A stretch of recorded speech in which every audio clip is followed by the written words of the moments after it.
Welcome to Social Aloe Ministries, where we are committed to glorifying God while exposing the devil. There are so many times when people they end up suffering horribly simply because they had someone who was telling them things that they wanted to hear. And when they did those things, they end up paying a price. When the devil sends a person on assignment, he tells them what they have to gain, but not what they will potentially lose. And a lot of times, they're going to lose, and they're going to lose big time. And I mean, in this life, they're going to lose big time. In Genesis 3:5, when the devil was trying to seduce Eve, he said, "For God doth know that in the day that ye eat thereof, then your eyes shall be opened, and ye shall be as gods, knowing good and evil." And because of that, Eve ate the fruit. It tasted good.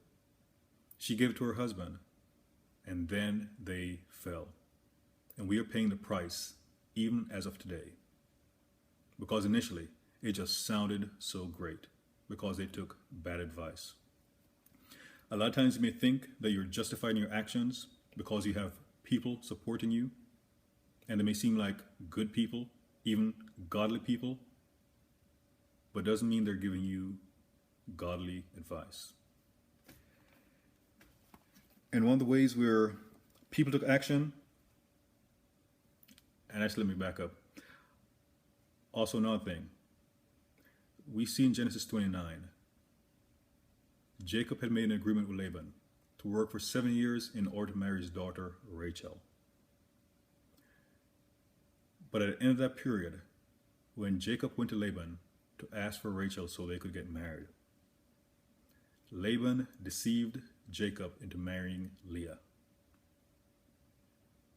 And it may have sounded like a good idea, where she'd be dressed up, it'd be dark, they'd consummate the marriage. Maybe Jacob would fall in love with her, that his soul would be knit to her because they had sex. When they woke up in the morning, Jacob was horrified that he saw Leah instead of Rachel. And when you look in Genesis 29 towards the end of it, you'll see where Jacob hated Leah.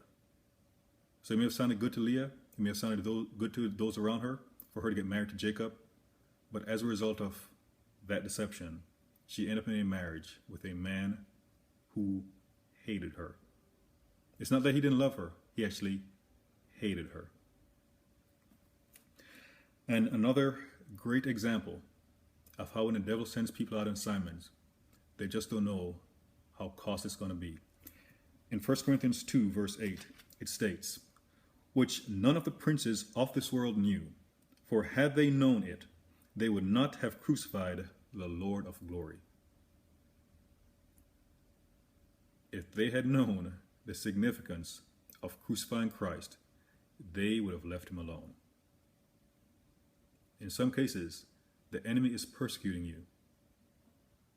But it's similar to what Joseph said to his brothers in Genesis 50:20, that the thing they meant for harm, that the Lord is using it for good. So rejoice when people persecute you.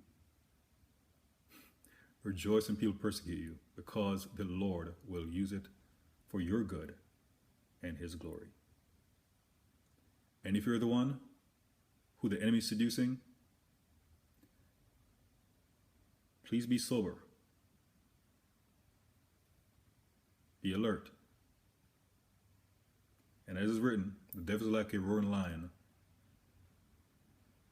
looking about for someone whom he may devour. And when he sends you out on an assignment, you are the one who's going to pay the price for it.